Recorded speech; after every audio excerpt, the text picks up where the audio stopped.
인간관계에서 우리는 종종 을의 위치에 놓이게 되는 경우가 있습니다.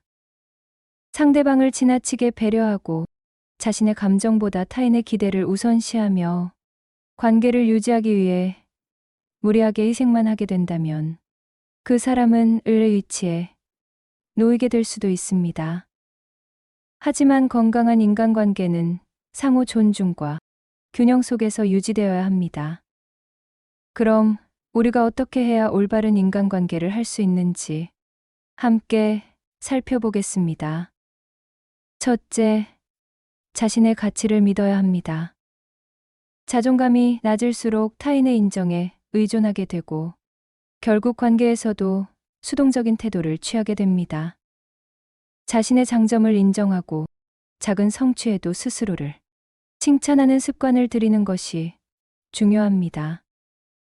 우리는 누구나 가치 있는 존재이며 타인의 평가로 우리의 가치를 결정할 필요는 없습니다. 둘째, 양보와 희생이 당연하지 않습니다. 건강한 관계에서는 한쪽의 일방적인 희생이 아닌 서로의 노력이 필요합니다. 상대방을 위해 무조건적인 양보를 하는 것이 아니라 나의 감정과 욕구도 존중받아야 합니다.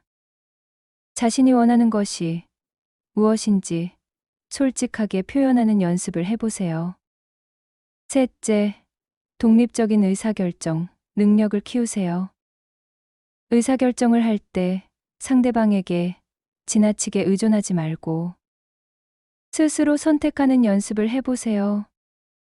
작은 결정부터 스스로 해보면서 점점 자신의 판단을 신뢰하는 것이 중요합니다.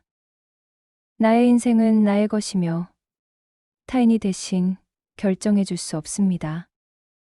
넷째, 관계에서 불안을 줄이는 법.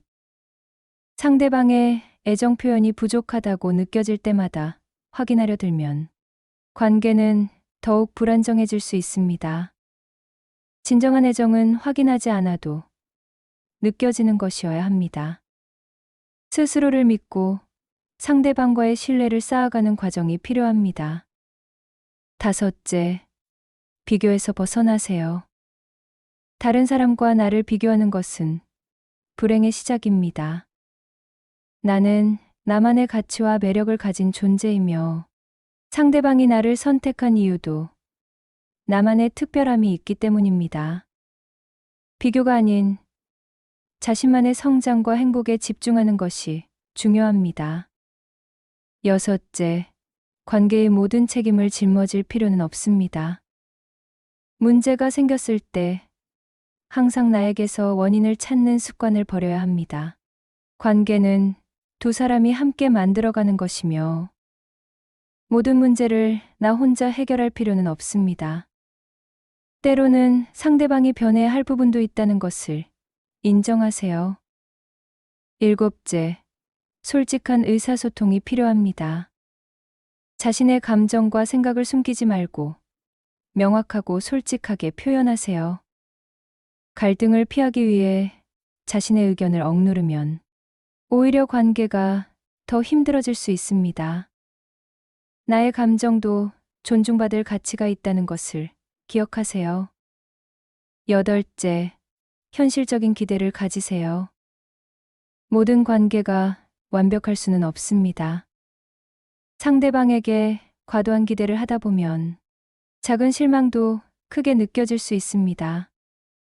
서로의 장단점을 받아들이고 현실적인 기대를 갖는 것이 관계를 건강하게 유지하는 방법입니다. 아홉째, 나만의 삶을 만들어 가세요. 누군가에게 맞추는 것이 아닌 나 자신을 중심으로 한 삶을 만들어 가야 합니다. 나만의 목표, 취미, 꿈을 가지고 이를 위해 노력하는 것이 필요합니다. 상대방 없이도 나 자신을 충분히 행복하게 만들 수 있어야 합니다. 10번째, 관계는 갑과 을이 아닌 함께 만들어가는 것입니다. 연애든 부부관계든 친구관계든 모든 인간관계는 한 사람이 일방적으로 맞추는 것이 아니라 서로가 함께 성장하고 배려하는 관계가 되어야 합니다. 을 위치에 머물며 상대방에게 휘둘리기보다 나 자신을 존중하고 균형을 유지하는 것이 행복한 관계를 만드는 핵심입니다. 결국 중요한 것은 나 자신을 소중히 여기는 것에서부터 시작됩니다. 내 감정과 생각이 존중받아야 하는 이유는 내가 충분히 가치 있는 사람이기 때문입니다. 그러니 스스로를 사랑하는 법을 배우고 건강한 관계 속에서 나다움을 잃지 않는 것이 진정한 행복으로 가는 길입니다.